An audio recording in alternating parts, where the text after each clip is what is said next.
tradition of gathering around the campfire is as old as society.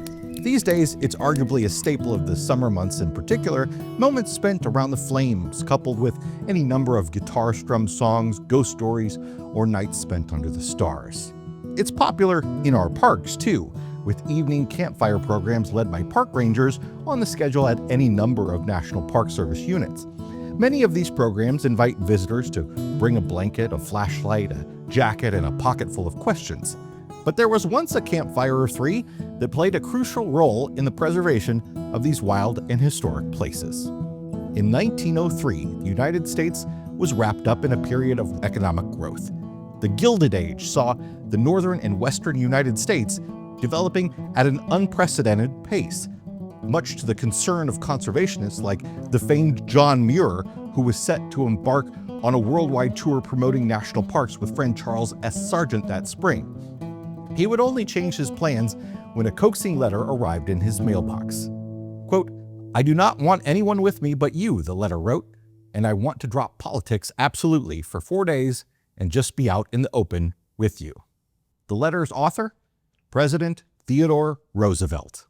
Recognizing the value of the opportunity a few nights under the stars with the president might provide for the conservation movement, Muir sent a letter to Sargent. Apologetically, he canceled his appearances, noting, quote, "I might be able to do some good in talking around the campfire."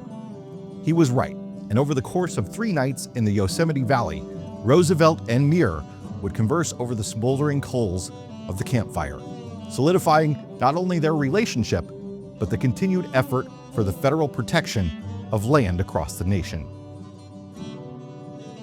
I'm Jason Epperson, and on this episode of Parkography, the campfire tales of John Muir and President Theodore Roosevelt.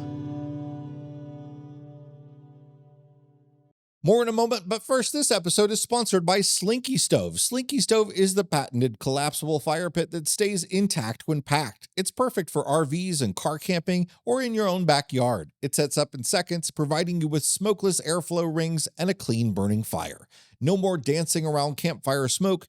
Inexpensive and packed with extras, the Slinky Stove offers a 3-level cooking system that gives you flexibility, whether it's morning coffee or evening campfire chili. And with contained ash, cleanup's quick, just the way it should be on public lands. Order yours now at slinkystove.com or click the link in the description.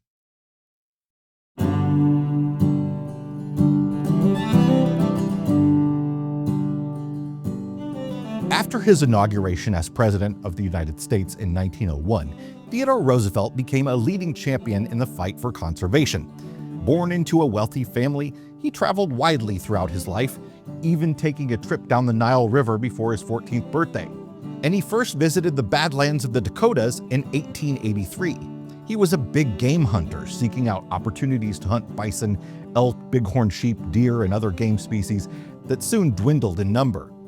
The noticeable decimation of the species and the habitats in which they lived were sobering to Roosevelt, and as a result, conservation became one of his primary concerns. It was a delicate balance for the politician amidst a period of industrial growth. But while many considered the natural resources of the United States to be abundant, he recognized the break in perception. Quote, "We have become great because of the lavish use of our resources," he would write. "But the time has come to inquire seriously what will happen when our forests are gone, when our coal, the iron, the oil, and the gas are exhausted, when the soils have still further impoverished and washed into the streams, polluting the rivers, denuding the fields, and obstructing navigation." It was a stance that would, in 1903, take him to the Yosemite Valley. Roosevelt had spent a good part of that spring on a national speaking tour that was also filled with visits to America's national wonders. Amidst his more formal engagements, he enjoyed 2 weeks camping in Yellowstone. He visited the Grand Canyon, calling for its protection. His periodic trips into the wilderness did more than just provide him with relief from the constant handshaking formalities of his tour. It also effectively injected the importance of conservation directly into the bloodstream of American politics. And as he approached the Sierras, he knew precisely who he wanted as his guide. The president was already familiar with John Muir through his writings, many of which highlighted his concern over the disappearance of wild forests amidst the often destructive evolution of the western frontier. Ranchers and developers were hard at work destroying the landscape for their own profit, and Muir was anything but quiet in expressing the need for preservation. He regularly published articles in Harper's Weekly and Atlantic Monthly, which solidified the call for the protection of forests, and he was a leading supporter in the development of Mount Rainier National Park and numerous other sites throughout the country. Of course, Muir is best known for his influence in the preservation of Yosemite. Initially protected by a grant signed by President Abraham Lincoln in 1864, it was Muir's influence that named it a national park in 1890. Prior to Roosevelt, 3 previous presidents had visited the valley, including James Garfield in 1875, Ulysses S. Grant in 1879, and Rutherford B. Hayes in 1885. But the 1903 visit would be the first occurrence of a sitting president visiting the park. He planned to take in the valley not as a politician, but as a naturalist, which led him to note that of all the people in the world, Muir was the one with whom it was the best worthwhile thus to see the Yosemite. No authoritative account was ever written of the trip Roosevelt and Muir took into the wilderness, but much of it has been pieced together by varied sources over the years. Together they would explore for 3 days, with the president abandoning his reservation at the Glacier Point Hotel to instead join John Muir under the stars. The trip began on the morning of May 15th, when the men met on Roosevelt's train. By the afternoon, they had proceeded to the Mariposa Grove, filled with towering trees like the Grizzly Giant and the famous Wawona Tunnel. It was here that Roosevelt dismissed his troops, leaving only the president, Muir, guides Charlie Leidig and Archie Leonard, and 2 Army packers to continue on. Beneath the giants of the Mariposa Grove, which was part of the original grant protected by Lincoln but was not yet a part of Yosemite National Park, the party set up camp.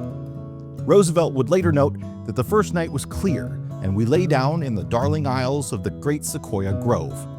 The majestic trunks, beautiful in color and in symmetry, rose round us like the pillars of a mightier cathedral than ever was conceived, even by the fervor of the Middle Ages. That evening, they would build a campfire and talk until the wood had burned down to the embers. Roosevelt, like Muir, was already well aware of the necessity of preserving the forest, but their trip confirmed these beliefs in the grandest way possible. The morning saw the 2 men and their party facing off against a snowstorm as they traveled to Glacier Point. 5 feet of deep snow already covered the ground, but they persevered anyway. Overlooking the entire Yosemite Valley, they would take the photograph that has since become synonymous with the conservation movement and agree that the landscape below them should indeed become a part of Yosemite National Park. Again, the party spent the night in the open air, with Muir constructing a bonfire around which they would talk until late into the evening. Unlike the previous night, which saw Roosevelt peacefully slumbering on a bed of 40 thick wool blankets, Muir created a resting place atop the snow made of little more than fern and cedar boughs. The president slept soundly, waking rejuvenated the next morning, despite the extra 5 inches of freshly fallen snow that covered them. "Just think of where I was last night," he would exclaim, "up there amid the pines and silver firs in the Sierran solitude in a snowstorm. I passed one of the most pleasant nights of my life. It was so reviving to be so close to nature in this magnificent forest." By the 3rd day, May 17th, Muir was more direct with the president about his hopes for the visit.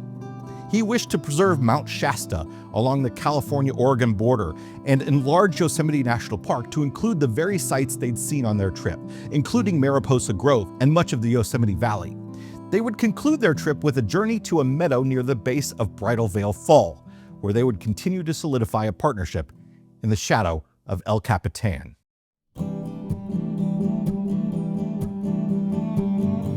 Following his trip with Muir, Roosevelt would fire off pleas to Congress, urging for the protection of as many California redwoods as possible, and for Mariposa Grove and the Yosemite Valley to officially become a part of Yosemite National Park. An initial wire went to Secretary of the Interior Hitchcock, and it stated, "I should like to have an extension of the forest reserves to include the California forests throughout the Mount Shasta region and its extensions. Will you not consult Pinchot about this and have the orders prepared?" He would also write a letter to Muir thanking him not just for his hospitality, but also for his companionship during their brief weekend in the wilderness. "I trust I need not tell you," he wrote to Muir, "how happy were the days in Yosemite I owed to you, and how greatly I appreciate them." He attached his telegram to Hitchcock to the letter. In the days that followed, Roosevelt would double down on his support for the conservation movement, which included Muir's Sierra Club. During an address at the Capitol building in Sacramento, California on May 19th, he would tell of his visit to Yosemite, stating that, "In California, I am impressed by how great the state is, but I am even more impressed by the immensely greater greatness that lies in the future, and I ask that your marvelous natural resources be handed on, unimpaired, to your posterity. We are not building this country of ours for a day. It is to last through the ages." It's exactly the reaction Muir had hoped for. Roosevelt would visit Mount Shasta after leaving Sacramento, an area now protected as part of the Shasta Trinity National Forest. He would, throughout his presidency, more than double the size of federally protected land, even before the official establishment of the National Park Service in 1916. Of the 35 sites that became the responsibility of the National Park Service, 23 were created by Roosevelt, 5 national parks, and 18 national monuments. He would also officiate legislation protecting 55 national bird sanctuaries and wildlife refuges and 150 national forests. In all, his policies designated more than 230 million acres of public lands for the enjoyment of future generations. Muir, too, cherished his experiences with Roosevelt, writing that camping with the president was a remarkable experience. "I fairly fell in love with him." He would eventually embark on the previously scheduled world tour, continuing his fight for the greater conservation of wild places. As an environmental advocate, his writings continue to be a guide into nature for many today.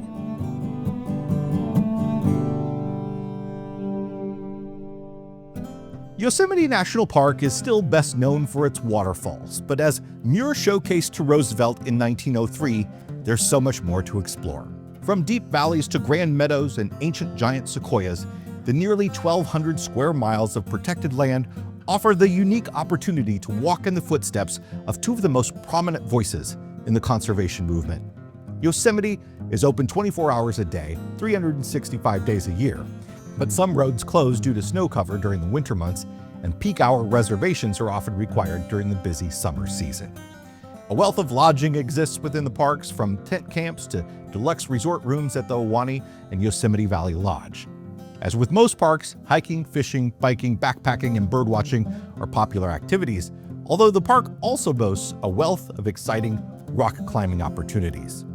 Those looking to trace the path of Muir and Roosevelt can visit the Mariposa Grove of giant sequoias or hike the trail out to Roosevelt Point, which offers stunning views of El Capitan, Yosemite Falls, and the valley that was, because of a series of campfire conversations, protected for the enjoyment of generations to come. Thanks so much for being here. I hope you'll join our Parkography Facebook group to continue the discussions that began back when Roosevelt and Muir camped in the Yosemite Valley. If you enjoyed this episode and want more like it, I hope you'll subscribe, and we'll see you next time.